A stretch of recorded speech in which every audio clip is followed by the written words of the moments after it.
Madame la Présidente. Il serait effectivement parfaitement illusoire de chercher à abolir l'économie collaborative ou à essayer de la freiner, d'autant plus que sa popularité témoigne d'une aspiration de nos concitoyens à plus d'autonomie, à moins de tracasseries administratives et à des services dont le rapport qualité-prix répond mieux à leurs attentes.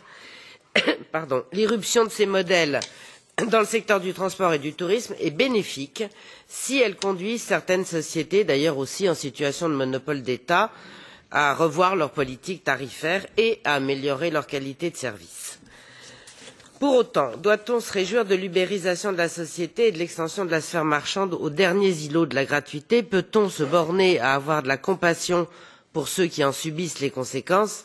Je comprends en effet la colère des hôteliers ou des taxis qui, eux, supportent des charges, respectent des normes, possèdent des qualifications et paient des licences coûteuses pour financer leur retraite, et puis ils se trouvent du jour au lendemain mis en concurrence avec des particuliers ou indépendants qui n'ont pas observé toutes ces obligations.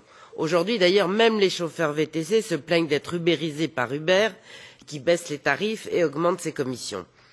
Les mesures prises contre Airbnb par certaines municipalités, y compris San Francisco, les décisions de justice contre Uber, comme celle récente du tribunal du travail de Londres, montrent assez que ces plateformes sont légitimement contestées et pas seulement pour des motifs fiscaux. Elles le sont aussi parfois, comme récemment, pour des raisons idéologiques, parce qu'elles ont aussi une sérieuse tendance à vouloir imposer leur vision du monde. Je pense en particulier à Airbnb avec sa charte de non-discrimination inutile, puisque c'est la loi, et aux déclarations de son PDG contre la politique migratoire du président Trump, qui a suscité bon nombre de réactions sur les réseaux sociaux.